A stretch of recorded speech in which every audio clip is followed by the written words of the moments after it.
Spoilers, spoilers, spoilers. I don't like it. I avoid, but spoilers likes me.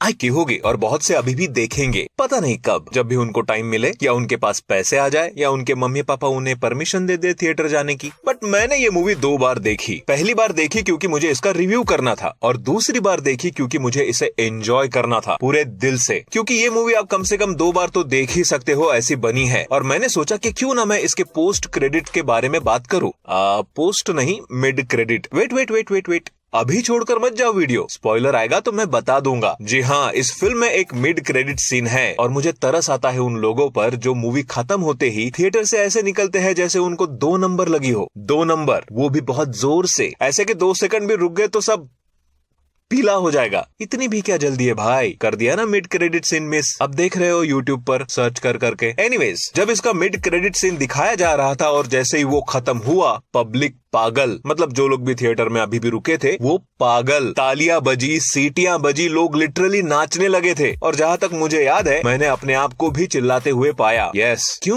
क्योंकि spoilers ahead, क्योंकि इसके post credit में हमें officially पता चलता है कि आएगा, इसका चैप्टर 3 भी आएगा। उस सीन में सब लोग आनंद इंगालगी के रूम में थे, उनकी लाइब्रेरी में थे, जहां उनके बेटे ने चैप्टर 2 का ड्राफ्ट पढ़ा था। और लास्ट में किताबें रखते वक्त उस चपरासी को दिखता है एक और ड्राफ्ट जिसमें लिखा हुआ होता है KGF चैप्टर 3। और उसके पहले वहां अमेरिकन CIA से लोग आकर इंडियन प्राइम मिनिस्टर के हाथ में थमा देते हैं एक फाइल जिसमें है रॉकी ने इंडिया से बाहर 16 देशों में किए हुए क्राइम का चिट्ठा। और वो आदमी बोलता है कि प्लीज इस पर ध्यान दीजिए, इसे पढ़िए। इधर रॉकी ने किए फॉरेन क्राइम्स की फाइल खुल रही है और उधर चैप्टर 3 का ड्राफ्ट, और वो मिड क्रेडिट सीन खत्म। अब ये शॉट दिखाने का मतलब यही था कि चैप्टर 3 में वही सब दिखाया जाएगा जो उस फाइल में है। पर क्या होगा चैप्टर 3 में, क्योंकि रॉकी भाई तो गए, पर क्या सच में क्या रॉकी को मरते हुए दिखाया? नहीं। इतने सारे बॉम्ब फटे रॉकी के शिप पर, सारा सोना समुद्र में गिर गया 20,000 फीट नीचे, पर पानी में गिरते वक्त खून वगैरह का निशान कहीं था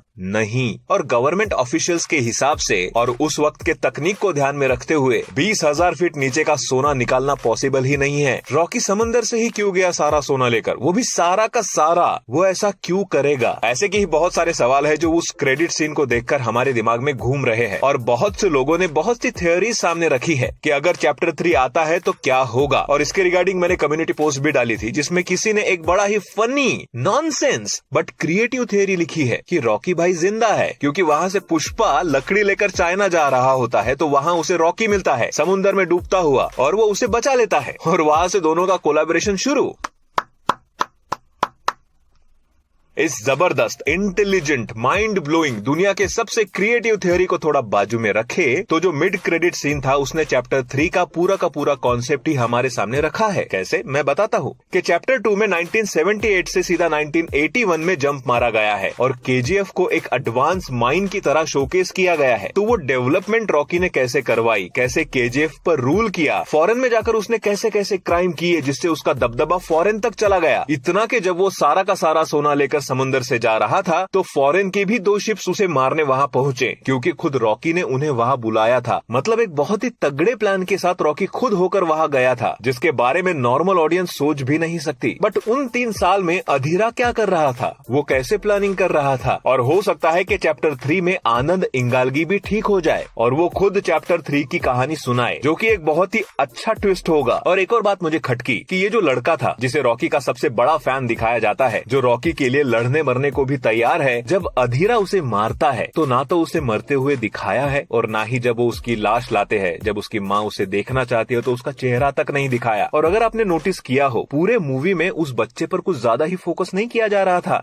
क्यों? क्या रॉकी ने इस बच्चे को किसी अलग जगह रखा है, दुनिया से दूर, ताकि वो आगे चलकर इसके काम आ सके? हो सकता है। क्या इस बच्चे का कनेक्शन कहीं आने वाली फिल्म सलार से तो नहीं है? क्योंकि कहा जा रहा है कि सलार मूवी KGF से कनेक्टेड हो सकती है, जिसमें प्रभास लीड रोल में होंगे। और इस बात का डाउट इसलिए भी आ रहा है क्योंकि इसमें भी सलार की माँ का रोल उनका ही है जिन्होंने उस बच्चे की माँ का रोल किया था। So is it connected? Director same, producer same, may be connected, may be possible. और ये सब फैन थियरीज है, मेरी थियरीज है, आपकी थियरीज है। आप बताइए आपको क्या लगता है, क्या होगी इसकी थ्योरी, क्या होगा चैप्टर 3 में, या सलार को लेकर आपके क्या है विचार? बताइए मुझे कमेंट में। मिलते हैं अगले वीडियो में। बाय।